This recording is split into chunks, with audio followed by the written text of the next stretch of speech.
tenemos siempre el sentimiento del agradecimiento. Nuestra tierra es hermosa porque existe un hecho de acompañamiento en cualquier etapa de la vida de un ser humano, desde que nace, tal vez hasta que muere. Somos muy solidarios y eso pues me hace pensar en que primero, como decía por ahí un filósofo oriental, el agradecimiento, ¿no? Y el agradecimiento pues es la memoria del corazón. Entonces eso lo he escuchado muchas veces. Y en primer lugar pues quiero agradecer al Instituto Politécnico Nacional esta posibilidad, se los confieso, con la que yo soñé. Siempre quise que la escuela donde dignamente trabajo, que es el Instituto Politécnico Nacional, tenía yo que honrarla con algo. Y creo que es una forma de honrar los colores guinda y blanco. Es una forma de honrar a esa gran institución que es el Instituto Politécnico Nacional, pero desde luego la Escuela Superior de Comercio y Administración, y obviamente mi entrañable y querida licenciatura en Negocios Internacionales, que la mayoría de los alumnos que me acompañan el día de hoy, no la mayoría, todos son egresados de esa carrera, y eso pues me da muchísimo gusto que estén.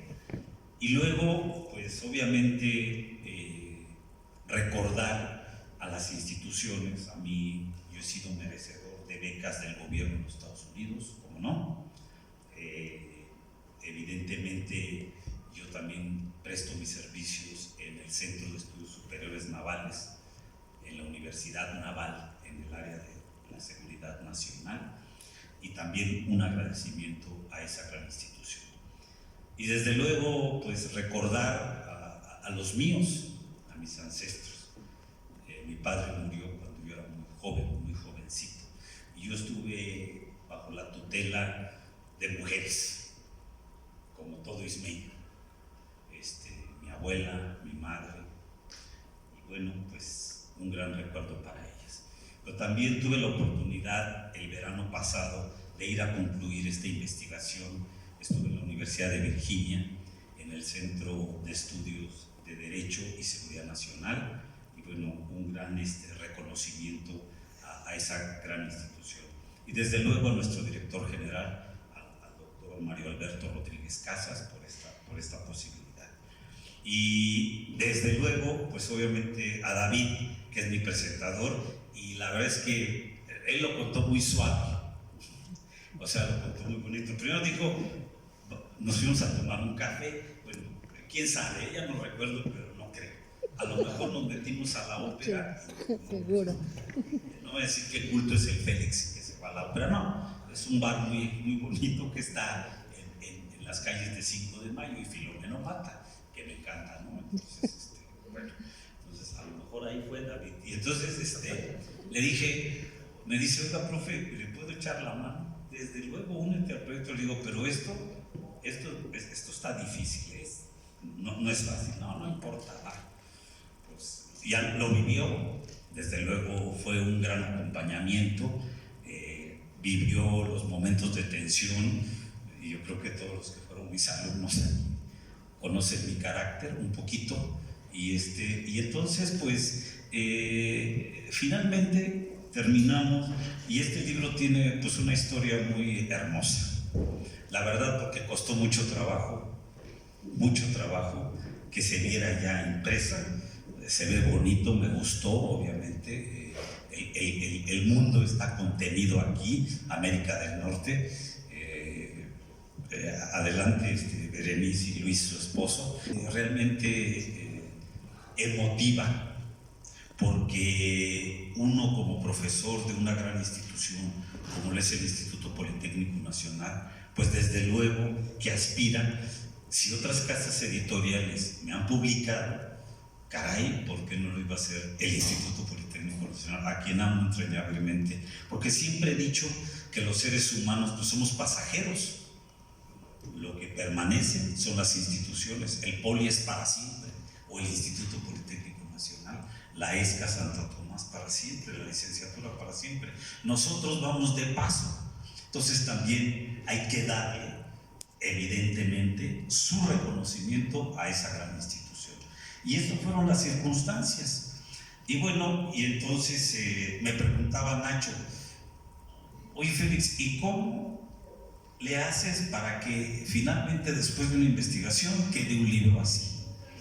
No, le digo, pues es un proceso difícil, pues, pero pues como todo en la vida, con amor, pues nada se dificulta. Bueno, sí se dificulta, pero vive uno, ¿no? Entonces, esa parte es así como que muy emocional.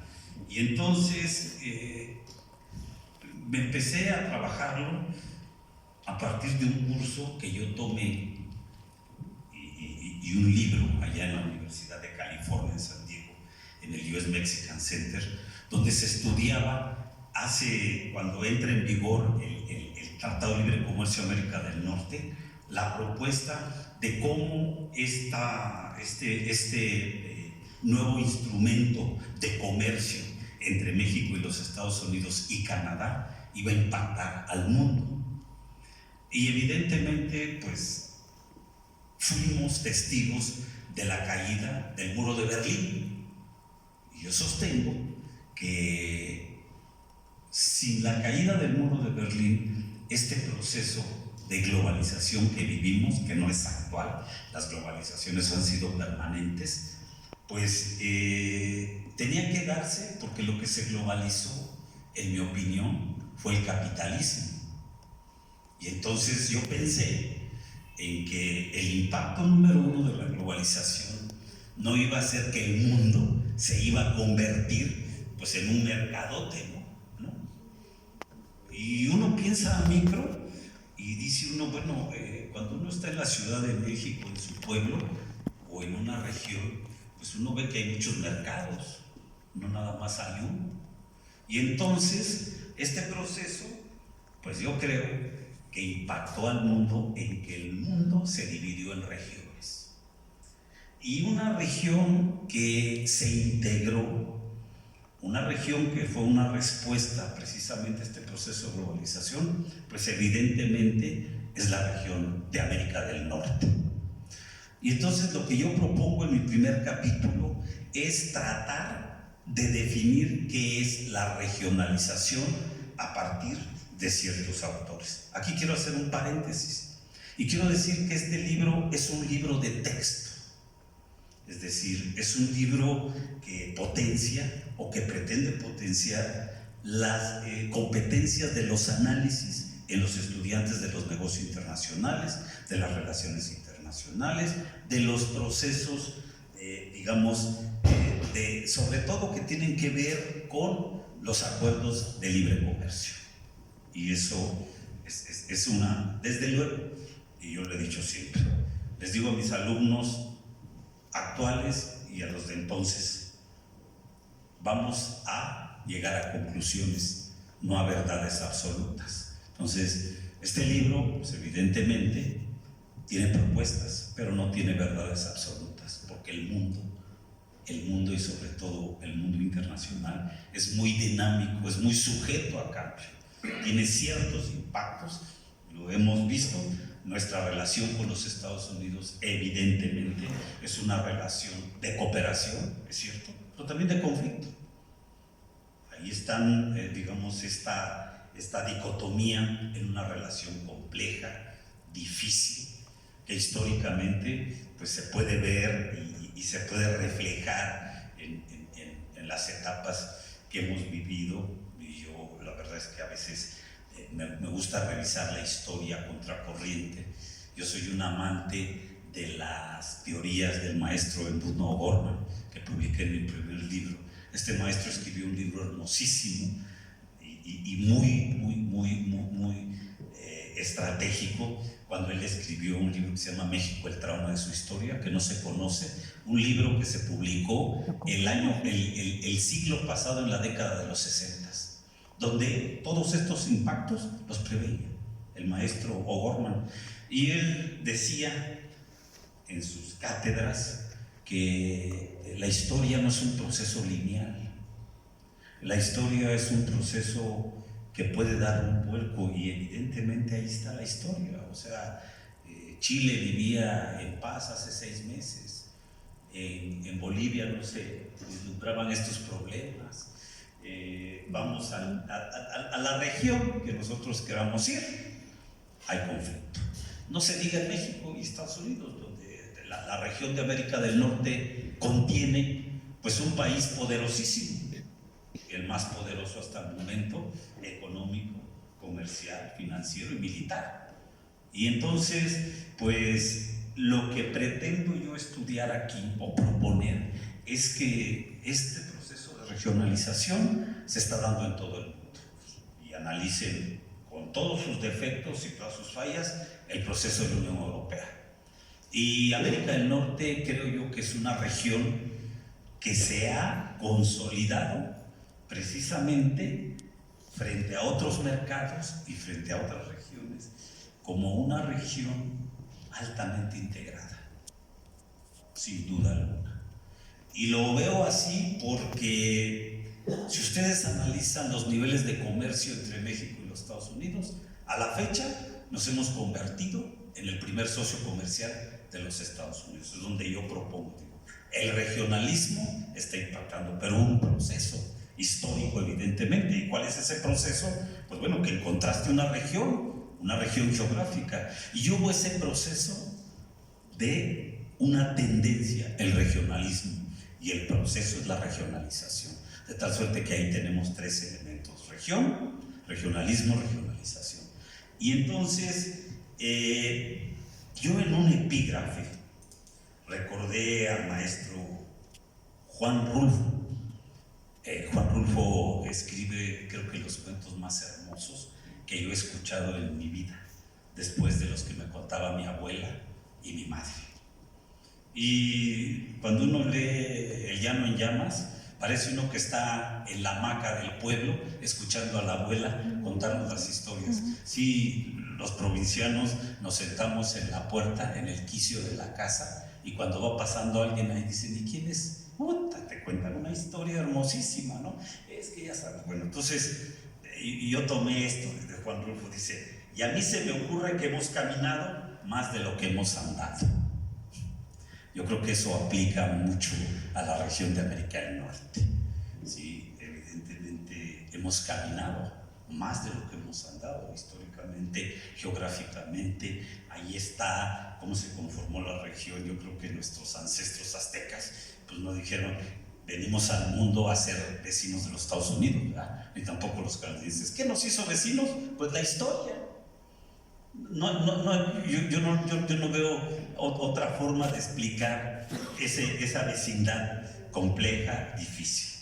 Y entonces menciono esto porque si ustedes analizan el proceso de negociación del Tratado de Libre Comercio de América del Norte en el 92, la base de la negociación fue Estados Unidos-Canadá. Quien entra, digamos, como invitado fue México. Y entonces yo siempre también he dicho que ya basta de que pensemos que México siempre será un país entregado, avasallado. Ahí está la historia, y bueno, pues había que revisarla también. Y es cierto, pues perdimos la mitad de nuestro territorio, pero también hemos vendido mucho en ese mercado. Bueno, pues ahí hay muchas preguntas históricas. Y entonces yo propongo aquí, en su segundo capítulo, es que el proceso de renegociación del Telecán tuvo como base a los Estados Unidos y a México, y quien se tuvo que integrar fueron los canadienses. ¿Sí? Entonces ahí está un primer argumento que yo creo que México es un país que tiene un nivel competitivo en América del Norte. Y esto evidentemente pues desata muchas polémicas, porque desde aquellas simplistas que dicen: bueno, pues es que el imperio impone. Perdón, pero la verdad es que la negociación tiene técnicas. La negociación es un proceso complejo, es un proceso difícil, y entramos a una negociación y ahí está. Entonces, y porque todo el mundo dice: es que Estados Unidos impone las condiciones sobre el más débil. Yo no creo, no lo creo así. México es un país que tiene presencia, tiene ubicación geográfica, tiene productos, tiene muchas cosas que competir. Y yo sostengo que sin o con acuerdo de libre comercio, México está integrado plenamente a los Estados Unidos. No hay duda que el comercio no se ha integrado. Con o sin acuerdo, el negocio sigue. Y entonces ahí tenemos otro argumento. Y luego me dediqué un poco a aclarar ese terminajo que todo el mundo utiliza, habla, que es la geopolítica. ¿Qué es la geopolítica? Entonces nos dimos a la tarea de decir, a ver, vamos a averiguar qué es la geopolítica. Y bueno, pues encontramos con que hay clásicos que han estudiado la relación de América del Norte en términos geopolíticos. Ahí está el caso de Spykman, que hace un análisis hacia los 40 del siglo pasado y ubica en su justa dimensión América del Norte y dice, desde los 40, el argumento central es que Estados Unidos en un momento dado va a tener que enfrentar a China en muchos sentidos, y se cumplió. Y ahí están las teorías de Mahan, la tasadocracia, es decir, aquella idea de los griegos de que por el mar iba a entrar todo el poder comercial de una nación. Y creo que estos argumentos se están cumpliendo. Y si nosotros analizamos América del Norte, aquí está, pues es una región que está rodeada por mares. Es una región privilegiada en ese sentido, y México también. Y entonces la geopolítica pues tiene sus elementos, el poder del Estado, cómo produce, etcétera, etcétera, etcétera. Y me dediqué un poco a decir, a ver, ¿qué es ese término? Porque de repente cuando uno está en clase, le decía a mis alumnos, bueno, ¿y eso cómo lo puede analizar? Es que es producto de la geopolítica. ¿Y qué es eso?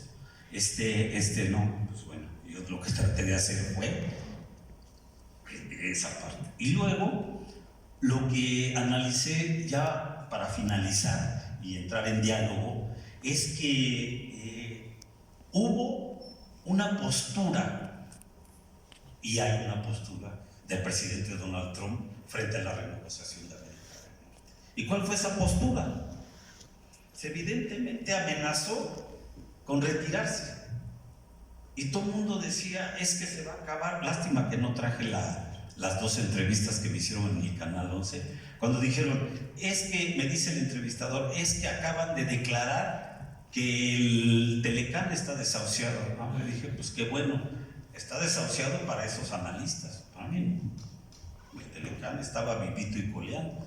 ¿Y por qué? Porque evidentemente no solamente se hablaba de Donald Trump como, digamos, un dirigente que hablaba al calor de su estómago, al calor de las circunstancias, sino yo lo analicé desde la perspectiva de la negociación. ¿Y cuál es la perspectiva de la negociación? Pues que en todo proceso negociador siempre hay una amenaza. Y sucedió cuando nos amenazaron con subir, ¿se acuerdan ustedes? Los aranceles del 5, 10, 15 y 20%. Ahí estaba el argumento. Nos dijeron, pero entonces uno se pregunta, ¿y a poco es tarea del gobierno de Estados Unidos defender nuestra frontera sur? Pues no, es nuestra. Y amenazó, y se llegó a la negociación, y entramos en una dinámica, y ahí está. Y entonces, pero también hay que entender un poco cómo el proceso de toma de decisiones en Estados Unidos, y obviamente lo que decir es obvio, pues tiene otra dinámica en función de cómo se toma en México, inclusive en Canadá. Y entonces, esta amenaza evidentemente no iba a ser posible por una razón, porque en el interés nacional de los Estados Unidos está una prioridad, que son sus vecinos. Y cuando digo una prioridad es que hay elementos que desde la ciencia, la educación, la tecnología, hay intercambio. Mercancía, pues no se diga, ya somos el primer socio comercial de los Estados Unidos. Tenemos problemas, ahí están, nadie los puede negar. Es decir, ese argumento de que todo nos lo impusieron, pues a mí no me queda claro, la verdad, Y históricamente, pues, decía don Edmundo Gorman, ¿cuál es el trauma de la historia de México? Querer ser como los Estados Unidos sin dejar de ser lo que somos.